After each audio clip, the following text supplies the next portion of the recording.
بسم الله الرحمن الرحيم الحمد لله رب العالمين والصلاة والسلام على أشرف المرسلين سيدنا ونبينا وحبيب قلوبنا محمد اللهم صل على محمد وآل محمد وعلى أهل بيته الطيبين الطاهرين ورثة النبوة والرسالة. Assalamu alaikum wa rahmatullah. Je voudrais vous souhaiter un très bon mois de Ramadan et qu'Allah subhanahu wa ta'ala accepte nos actes de dévotion pendant ce mois de Ramadan. Mais je voudrais aussi que ensemble nous renouvelons notre allégeance à notre prophète et aux 12 imams de Ahl al-Bayt alayhi salam. Et surtout rappeler, parce que comme j'ai l'habitude de dire,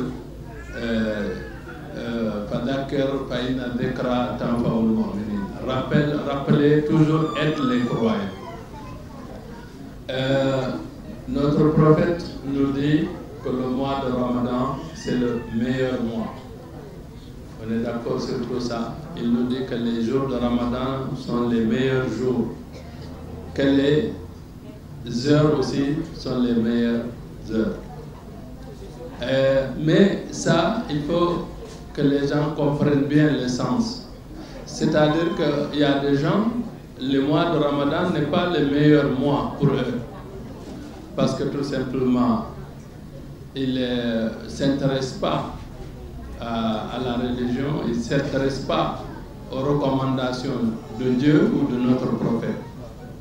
Donc ces gens-là, ils passeront dans le mois de Ramadan, mais ils ne vivront pas ces bienfaits du mois de Ramadan. Quand le prophète dit que le mois de Ramadan est le meilleur des mois, ça veut dire quoi? Ça veut dire que nous-mêmes, nous devons, dès le début du mois de Ramadan, décider de faire en sorte que le mois soit le meilleur des mois. C'est nous-mêmes qui le décidons. Comment on peut le décider? Premièrement, décider de faire ce mois de Ramadan dans la beauté. Et quand on parle de la beauté, ce n'est pas la beauté du visage ou la beauté physique. Non. C'est la beauté du cœur. C'est la beauté de l'esprit. C'est la beauté de l'âme. C'est ça la beauté. Et aussi, donc, on rentre dans le Ramadan dans cette beauté-là. Cette beauté, c'est quoi? C'est de ne pas dire du mal à quelqu'un, c'est de surveiller ce que nous disons. Mais dans cette beauté-là, essayer de retrouver le bonheur. Le bonheur, c'est quoi? C'est que nos paroles, nos actes correspondent exactement avec nos paroles de tous les jours. C'est ça finalement le bonheur aussi. C'est ce que nous disons, nous le vivons. Ou bien ce que nous vivons soit exactement ce qui est recommandé par Dieu et par le prophète Mohammed sallallahu alayhi wa sallam. Ça, il faut mieux défaire le relier. Il faut qu'on repense à se ressaisir. Il faut qu'on comprenne que quand le prophète dit même nos respirations, c'est des tawab, c'est des rétributions. Mais ce n'est pas la respiration de tout le monde qui est rétribution. Si quelqu'un ne se conforme pas aux recommandations du prophète, tes respirations ne seront pas exactement aussi ce qui est promis. Donc on doit comprendre qu'un musulman, un croyant doit s'arranger pour que ce mois-là, qu'on fasse toujours en sorte qu'on soit meilleur qu'avant. Tout le travail se trouve à ce niveau-là. C'est-à-dire dire que tous les jours, je ne peux pas faire que du bien. C'est-à-dire un être humain ne peut pas vivre sans nuire. Ce n'est pas possible. Mais faisons en sorte de nuire le moins possible et de faire le maximum de bien possible par jour. Si on arrive à faire ça tous les jours, c'est quoi ça? C'est, par exemple, on doit être propre dans notre cœur, comme je viens de le dire. Le cœur doit être propre, c'est-à-dire qu'il ne faut pas parler du mal à quelqu'un gratuitement. Parler du mal à ta femme, parler du mal à tes enfants directement ou indirectement. Parler du mal à tes voisins, ou bien parler sur eux, derrière eux. Toutes ces choses-là, c'est des choses qui n'apportent rien et qui n'affecteront pas cette personne et qui vont te détruire toi, et qui vont te polir, qui vont te salir. Donc, il faut qu'on fasse un travail qu'on appelle le travail sur soi. Il y a beaucoup de personnes tout le temps viennent me voir, oui, moi, chérie, je veux que tu me donnes au nom de Dieu, je veux que tu me dis comment je fais pour me rapprocher de Dieu. Mais d'accord, pour ça, il y a un préalable. Le préalable, c'est quoi? C'est d'abord, toi, première chose, tu dois être toujours, d'abord, en règle déjà avec les principes élémentaires de l'islam. Ça c'est quoi? C'est-à-dire qu'il faut que tu puisses prier déjà les 5 prières. Il faut que tu sois toujours propre intérieurement. C'est quoi être propre intérieurement? C'est c'est-à-dire que tu ne fasses pas du mal à quelqu'un. Si tu le fais, tu n'es pas propre. Que tu ne sois pas envieux. Quelqu'un qui est jaloux ou bien envieux. Si tu es comme ça, toi, intérieurement, tu n'es pas propre. Que tu ne sois pas quelqu'un qui médise, qui parle derrière les gens, qui raconte des choses sur les gens. Si tu fais ça, tu n'es pas propre intérieurement. Il faut que tu aimes pour les autres ce que tu aimes pour toi-même. Premièrement, ça, il faut ça d'abord pour commencer le voyage vers la spiritualité, vers la recherche sur soi. Ensuite, il faut que tu sois propre physiquement. Il faut être propre toujours physiquement, pour toi-même, pour ta spiritualité, mais pour la personne qui vit avec toi, toi qui es là, fais ça pour ton épouse qui est là, pour tes enfants qui viennent t'embrasser, qui sont à côté de toi, pour les personnes avec lesquelles tu partages le bureau, tout ça tu dois les respecter.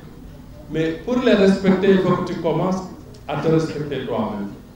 C'est-à-dire qu'il faut que tu veuilles pour toi ce que tu d'abord ce bien-là, et à ce moment-là, tu pourras le donner aux autres.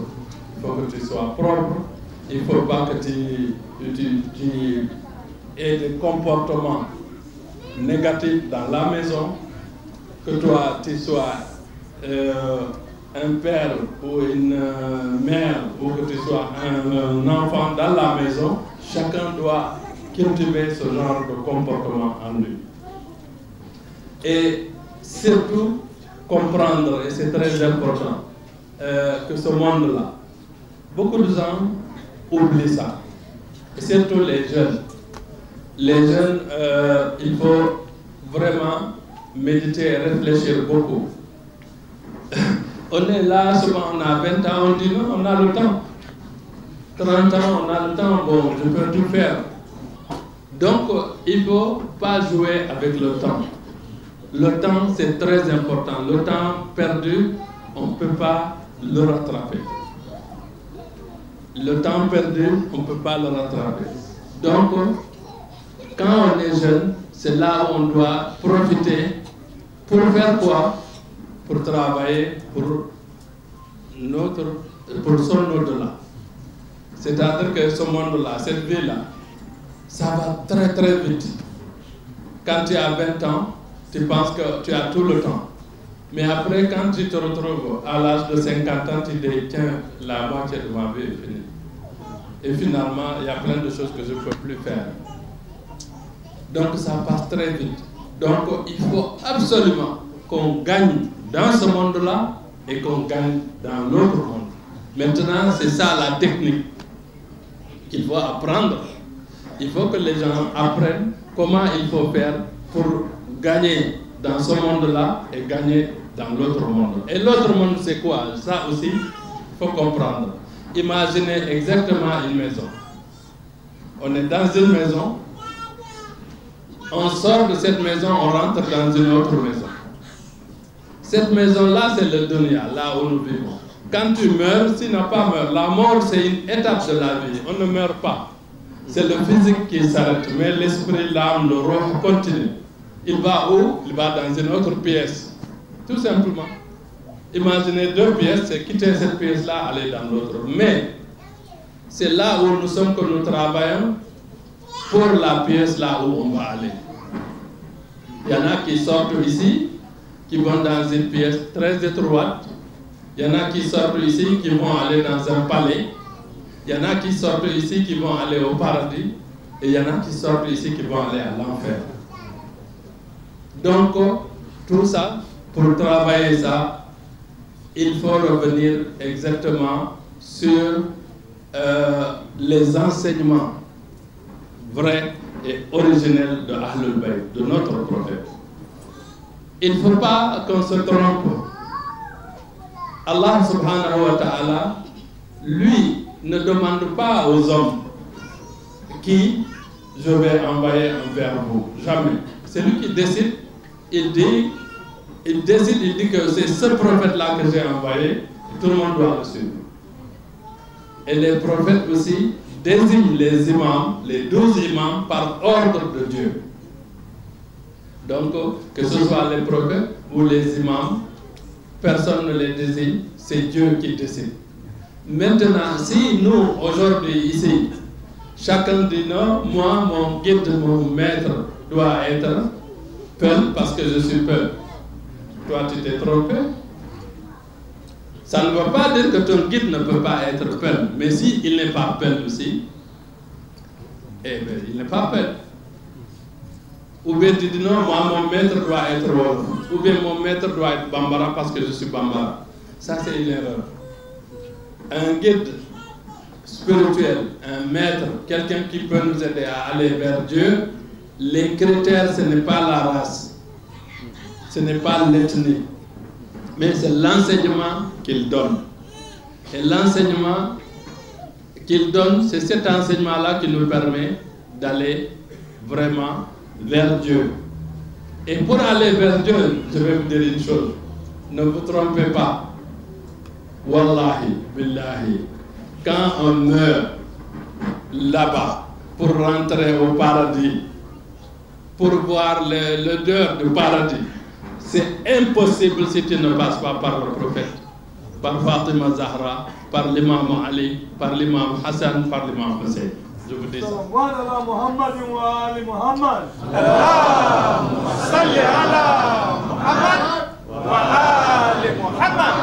Et c'est pour cela, ce que je vous dis là, avoir l'intelligence de gagner dans ce monde et gagner dans l'autre, c'est pas difficile.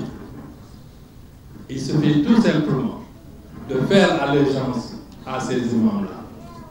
Il suffit tout simplement d'aimer les Ahlul Bayt, c'est-à-dire le prophète, les membres de sa famille.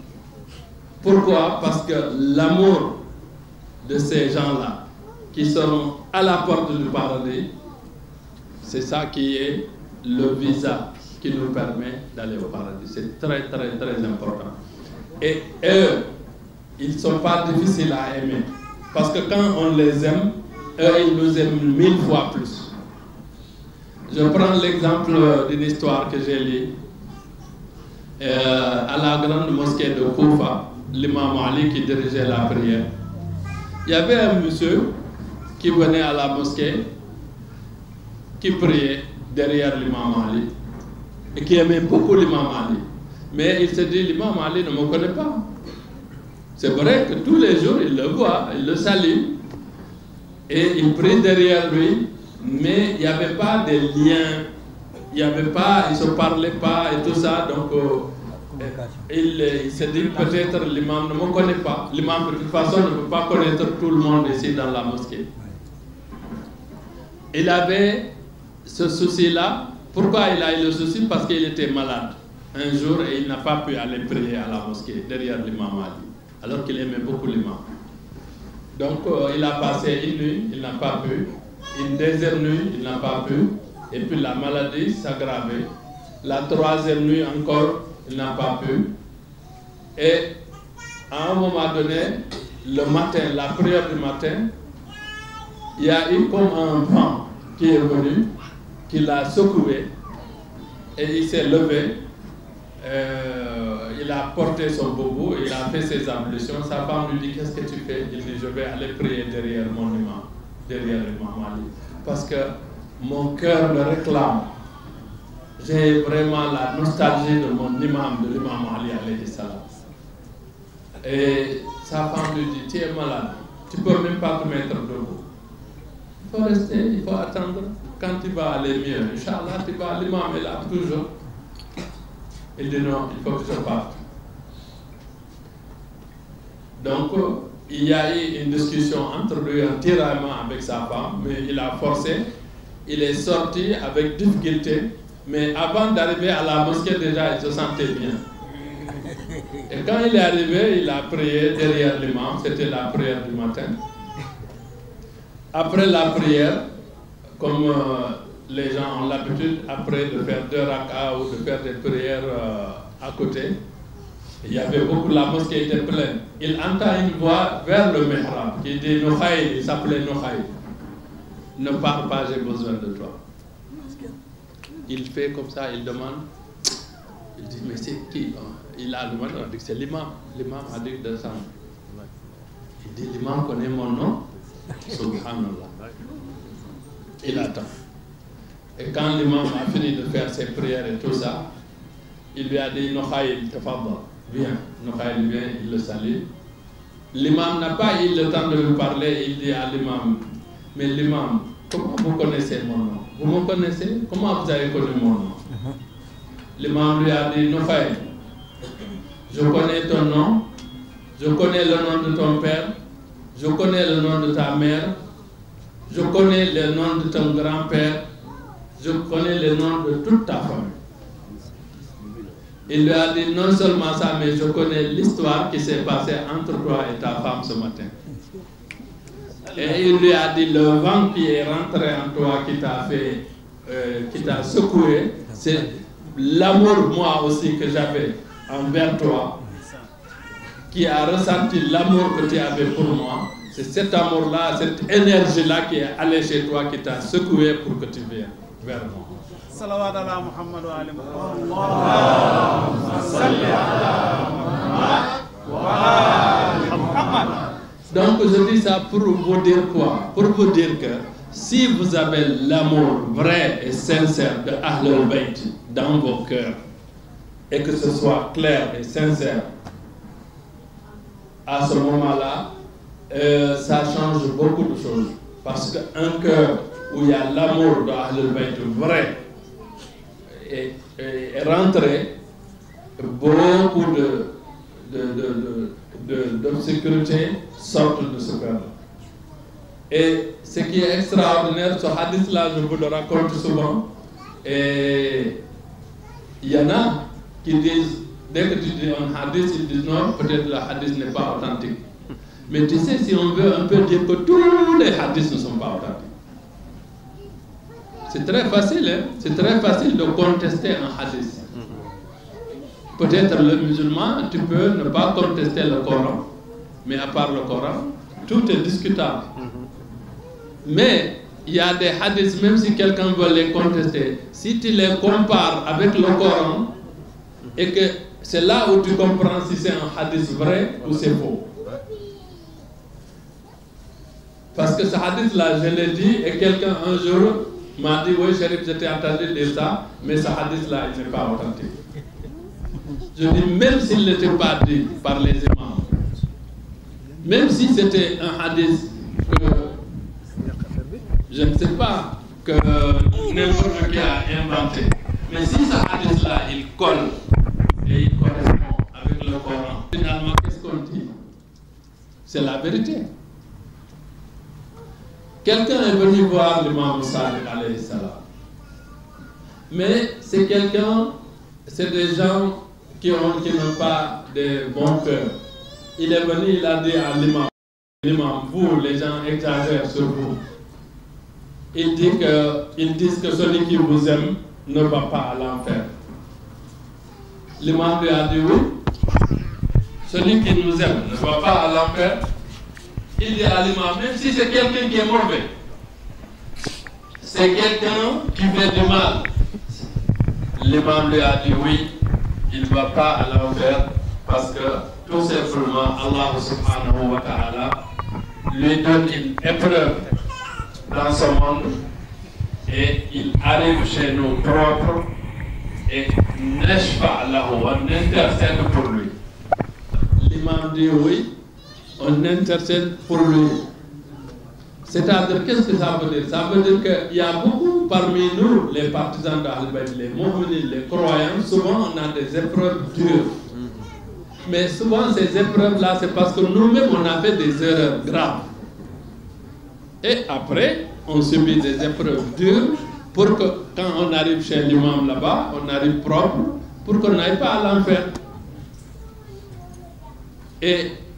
Mais ce hadith-là, il est extraordinaire parce que le gars répète, il dit à l'imam, et si ce n'est pas le cas, l'imam?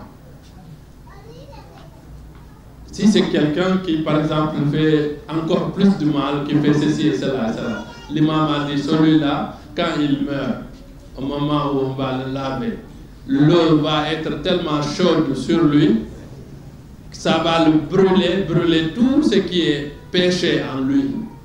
Il arrive chez nous propre, on intercède pour lui, il va au paradis.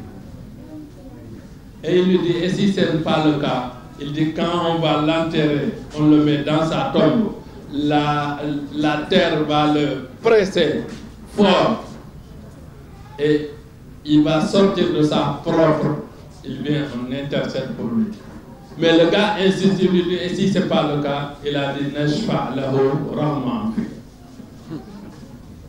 Nous intercéderons pour lui, même si ça ne te plaît pas. Ça veut dire quoi? Celui qui nous aime, nous les Ahlul Bayt, ne va jamais à l'enfer. Maintenant, le hadith là, c'est clair, je vous ai raconté le hadith. Mais Dieu dit dans le Coran, قُلْ لَا أَسْأَلُكُمْ عَلَيْهِ أَجْرًا إِلَّا الْمَوَدَّةَ فِي الْقُرْبَى. Dieu dit, vous les croyants, vous les êtres humains, je vous ai créé. D'abord, j'ai créé tout pour vous. Tout ce que j'ai créé, c'est pour vous. Mais vous, je vous ai créé pour moi-même Dieu. Et il dit, mais moi, je ne vous demande rien. Subhanallah, nous les êtres humains, qu'est-ce qu'on a à donner à Dieu? Rien. On ne peut rien donner à Dieu, mais pourtant, Dieu nous demande quelque chose. Et une seule chose, c'est quoi? L'amour d'Ahlul Bayt. C'est le hadith. C'est la même chose que le hadith que je viens de raconter. Ça, c'est le Coran maintenant. Si quelqu'un me dit le hadith, il n'est pas bon, mais c'est le Coran qui dit, Dieu dit, oh vous les croyants, je ne vous demande rien, je ne vous demande pas de salaire, je ne veux rien de vous, je veux une seule chose, aimer pour moi le prophète et les membres de sa famille. صلوات على محمد وآل محمد اللهم صل على محمد وآل محمد. Donc l'amour de notre prophète, l'amour des imams de Ahlul Bayt, comme je disais, c'est un visa pour le paradis. Revenir sur l'islam vrai, originel et authentique veut dire quoi? Veut dire que notre prophète Mohammed sallallahu alayhi wa sallam, avant de mourir, pendant toute sa révélation, a désigné clairement son successeur. Et par ordre de Dieu, qui est l'imam Ali alayhi salam. Ça c'est clair. Maintenant les humains ont fait ce qu'ils voulaient parce que Dieu a dit la ikraha fid-din. Dieu a dit au prophète aussi innama anta mundir lasta alayhim bimusaytir. Dieu a dit tu ne forces personne. Transmets seulement le message. Il a transmis le message, il a désigné son successeur, les humains ont choisi un autre successeur. C'est ça la vérité. Ceux qui ont fait ça, ils ont suivi leur nafs. Et ceux qui ont suivi les awamir et les recommandations de notre prophète en suivant l'imam Ali, l'imam Hassan, l'imam Hussein, jusqu'à l'imam al-Mahdi qui est aujourd'hui Hayyun Yurzaq, ces gens-là, c'est de ces gens-là que ce hadith de l'imam s'adresse. Mais ces gens-là, c'est qui? C'est ce qu'on appelle aujourd'hui les Shia. Mais ces gens-là, non seulement il y a ce hadith qui les rassure, il y a ce verset de Coran qui les rassure, mais subhanallah, ils ont encore autre chose. Ils ont la prière de notre prophète, Yawm Ghadir Kham. Quand il a dit Allahumma wali man wala, ansur man nasarahu. Quand il a demandé à Dieu d'aider ceux qui vont aider les Ahlul Bayt. Quand il a demandé à Dieu de soutenir ceux qui vont soutenir les Ahlul Bayt. Et quand il a dit à Dieu, mets la baraka sur ceux qui soutiennent les Ahlul Bayt.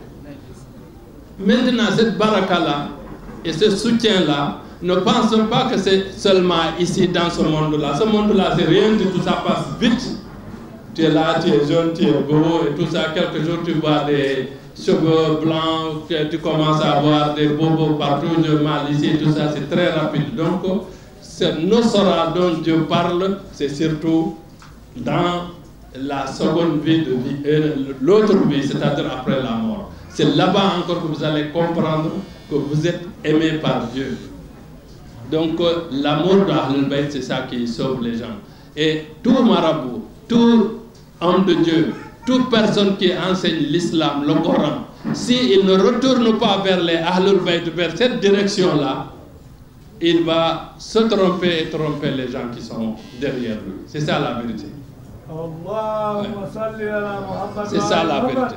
La vérité, je répète, la vérité est qu'après le prophète, le successeur légitime de notre prophète, c'était l'imam Ali, et c'est lui qu'il fallait suivre.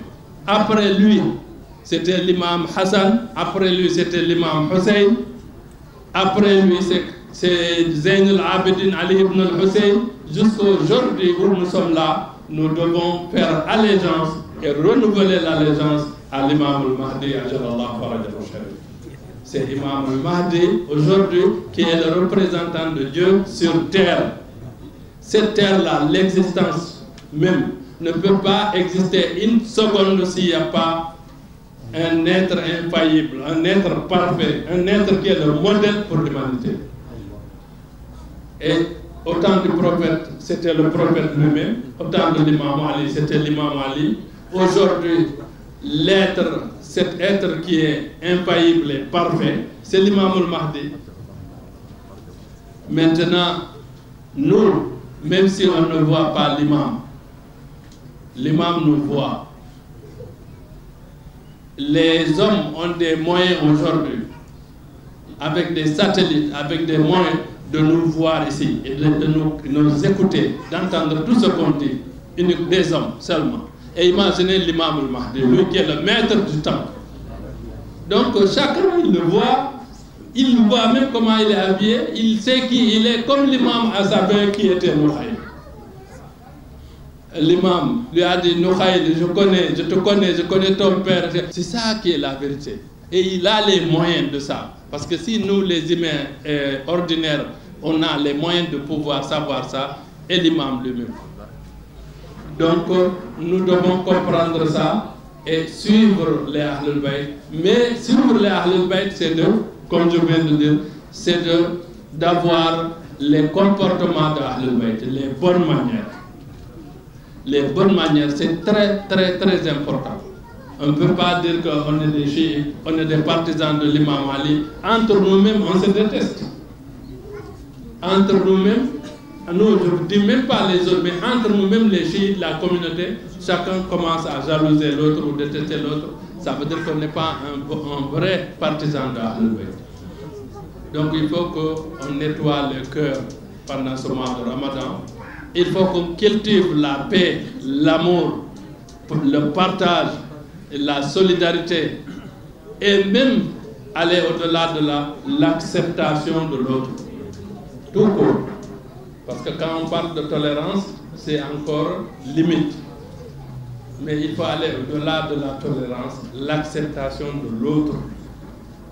Et donc l'imam a dit, essayez d'instruire, d'appeler les gens vers nous par vos comportements, par vos actes, non pas par vos paroles.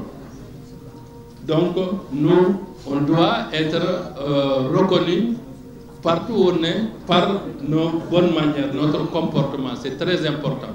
Et pendant ce mois de Ramadan, si on le fait, vous allez voir que en réalité, chacun sur le plan spirituel, s'il veut évoluer, il peut le faire lui-même et évaluer et voir si vraiment il avance ou il n'avance pas.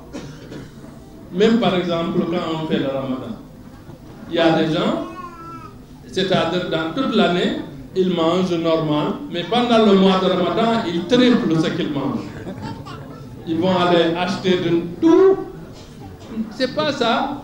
Ce qu'on demande, ce qu'on veut, que pendant 11 mois, mange normal, mais pendant un mois, limite tout. Mange quelque chose de qualité, de bonne qualité, mais il ne faut pas exagérer. Il faut que ton nafs, ton physique, tu l'apprends à supporter la faim. Ça te rappelle aussi les autres personnes qui sont pauvres, qui n'ont pas de quoi manger. Donc, c'est à travers des comportements comme ça qu'on peut arriver à avoir le salut dans ce monde et dans l'au-delà. L'amour d'Ahlul Bayt, c'est important. Ça ne veut pas dire que, aujourd'hui, malheureusement, nous-mêmes qui aimons les Ahlul Bayt, on a des épreuves. Les épreuves que nous avons, c'est quoi? C'est qu'il y a les Ahlul Bayt qui ne sont comparés avec personne. Qui sont ces gens-là? Le prophète Fatima Zahra. Après eux, les 12 imams. Ça, c'est des infaillibles, on les compare avec personne. Après ça, maintenant, il y a les petits-fils, les descendants du prophète. Et aujourd'hui, on est dans un monde où il y en a qui sont de vrais descendants du prophète, il y en a qui décident de décréter qu'ils sont des shérifs, qui sont des descendants du prophète. Donc, toi, le chiite, tu es dans une épreuve aussi, devant une situation comme ça. Parce que si jamais tu rejettes quelqu'un qui est un des descendants du prophète en pensant qu'il ne l'est pas alors qu'il l'est, tu as des problèmes. Donc ce qui est important, c'est de voir quand quelqu'un il est petit-fils du prophète, descendant du prophète, il faut regarder ses comportements de tous les jours. Si ça colle avec le Coran, les comportements des 12 imams infaillibles, il faut lui exprimer cet amour. Et si tu vois qu'il ne se comporte pas comme ça, il faut t'éloigner de lui et l'éviter. Parce qu'il ne faut pas que lui t'amène des problèmes. Ça aussi, c'est très important à savoir. Et alhamdulillah, je vais arrêter la discussion ici aujourd'hui. Et le jeudi prochain, on va continuer. Et je voudrais dire aussi que pendant ce mois de Ramadan, Inch'Allah, on aura un concours comme d'habitude de mémorisation du Coran qu'on va faire ici, Inch'Allah. Et tout le monde se prépare pour ça. Et je vous souhaite encore un très bon Ramadan, qu'Allah subhanahu wa ta'ala accepte tous nos actes de dévotion. Et je transmets mes salutations aussi à tous les frères musulmans du monde et particulièrement la communauté Mousdahir, qu'il soit au Sénégal ou ailleurs dans le monde. Allahumma salli ala Muhammad wa ali Muhammad. Allahumma salli ala Muhammad wa ali Muhammad.